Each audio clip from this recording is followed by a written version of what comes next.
Senate just passed legislation that will help ease some of the burdens on commercial properties which were adversely affected by implementation of the 2012 Flood Insurance Reform Act.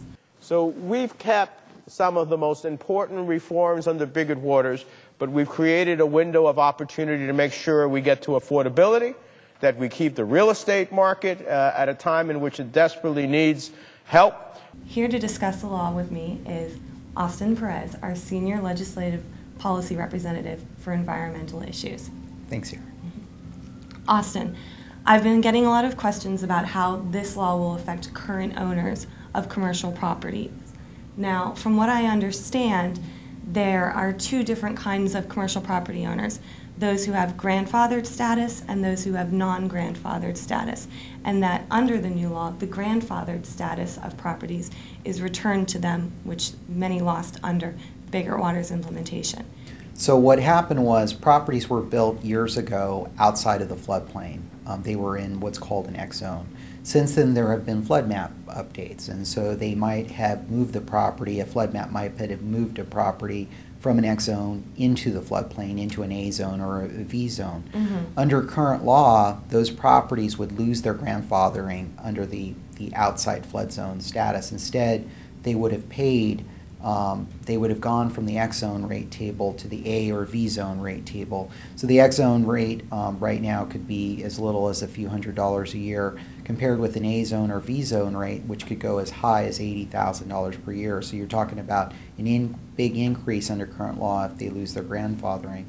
This bill would essentially say no, those property owners in the X zone who were originally built in the X zone would continue to retain the X zone rate. Great. And for those non-grandfathered properties, under the current law, we were seeing rate increases of 20 to 25% per year until they reach the actuarial rates.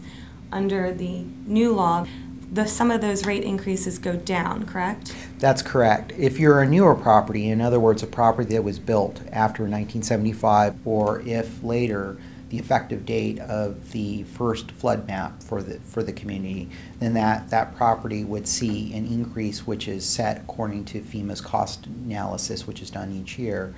Under current law, they see a maximum of 20% across a flood zone. So technically speaking, you could see a property that sees more than a 20% average increase. They could see up to a 30% increase, as long as someone else in that flood zone sees a 0% increase. So what this bill would say is no more averages. We're going to put a cap on each property so that no newer property that was built to code would see more than an 18% increase. Not that they'll automatically see an 18% increase. The maximum they could see is an 18% increase, for the reason being that they built to code. So why should they see an exorbitant increase as a result? Great. And what about the effects on people who purchase commercial properties? I understand that under the previous regime, they were getting rates that were at the full actuarial rate for the flood insurance of that area, even though when they purchased it, the rates were much, much lower. That's right, and these were the largest problems that we addressed. So a current owner of a commercial property would see up to a 25% increase, whereas the buyer of that property could see anywhere from $1,000 up to an $80,000 increase overnight at the closing table. What this law does is it essentially says, no, we're not sure that $80,000 rate increase is accurate. At least a lot of the rate quotes we've looked at don't stand up to any kind of scrutiny. We're not sure that $80,000 is correct. And by the way, property sale is complicated enough without introducing an inaccurate rate that could blow up that sale into the mix. So what this says is, rather than seeing the full jump to $80,000 or whatever the rate is, which we're not sure is accurate, instead, those commercial properties, when they're purchased, would see their rate increases just like any current owner. Okay, great. And there's a third facet of this new law that I've been getting questions on, and that's the policy assessment.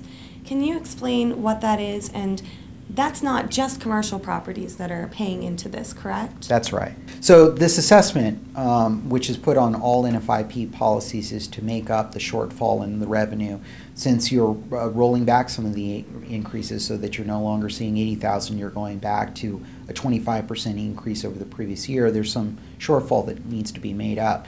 And so this law essentially says that instead of roughly today, half the property owners are paying 25% increases. The other half were paying the full increase all up front at the closing table. What this says is that no one will see above a 25% increase in a given year. And the difference will be made up by a small assessment on every policy through the NFIP, and that policy would continue once a year, each year, until every property owner is paying the full cost of flood insurance over time. So rather than front-loading all the costs, forcing the property buyers to see the full increase all at property sale, it will be spread out gradually over a number of years and paid for through an assessment that's spread across all policies in the NFIP.